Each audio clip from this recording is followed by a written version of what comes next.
আসসালামু আলাইকুম রহমতুল্লাহ। আসসালামু আলাইকুম রাসূলুল্লাহ ওয়া আলা আলিকা ওয়া আসহাবিকা ইয়া নূরাল্লাহ। শুধু রাত্র প্রায় একটার উপরে হয়ে গেছে। এই মুহূর্তে আমি নানা শাহ বাবার দরওয়াজার সামনে আছি। সাম্প্রতি একটা বিষয় আপনারা লক্ষ্য করেছেন, অনেকে তাহিরি হুজুরও আমাকে ফোন দিয়েছে, আল্লামা মুফতি মুরাদ হুজুর উনি ফোন দিয়েছে, মাসিহাতার পিসাব হুজুরও ফোন দিয়ে খবর নিয়েছেন এবং দৌলতবাড়ির দরবার শরীফের মহান মুর্শিদ কেবলাও খবর নিয়েছেন। এই নানা শাহ দরবার ভেঙে ফেলছে। আসলে একদল কুচুকরি মহল এগুলো মিথ্যা অপপ্রচার ফেসবুকের মধ্যে করতেছে। আমি আজকে এই মুহূর্তে নানা শাহ বাবার মাজার শরীফ গোসল দেওয়াইয়া ভাবলাম একটু ভিডিও করে আপনাদের উদ্দেশ্যে দেই। আমি আমার আইডিটা এখনও ফিরিয়ে আনতে পারি নাই। পারলে ওই আইডিতে একটা নানা শাহ বাবার মাজার না, যারা কুচুকরি মহলগুলা মিথ্যা অপপ্রচার একজন অলিনিয়া ছড়ায়। একটা কথা মনে রাখবেন, সত্যই জিনার মাজার ভাঙে নাই, ওনার মাজার নিয়ে এরকম মিথ্যা লেখা, আল্লাহ পাক কিন্তু সব কিছু দেখে বিচার একদিন হবে ইনশাল্লাহ। বলে আল্লাহগণ সত্য সাময়িক, যদিও ওনারা একটু হয়তোবা নগদ থেকে কারামত দেখাইতে আসে না, হয়তোবা আমাদের পাপ বাইরে গেছে এই জন্য, কিন্তু আমার আল্লাহ ছাড় দেয়, ছেড়ে দেয় না।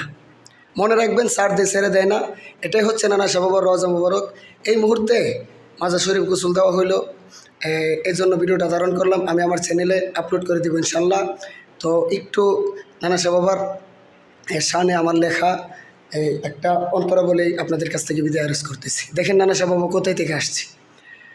ওরে বাগের ওপর সওয়ার কইরা নানা শাহ তেলিনগর আইসাছে, ওরে বন্দের দেওয়া উপহার সাথে হরিণ নিয়া আইসাছে, সকল ভক্তদেরকে দয়াল খাওয়াইছে, তাহার প্রমাণ জোর হইয়াছে। তিলিনগর আইসা নূরের আলো জ্বালাইছে, নানা শাহ দয়ালে রে নিধনে কান্ডারি,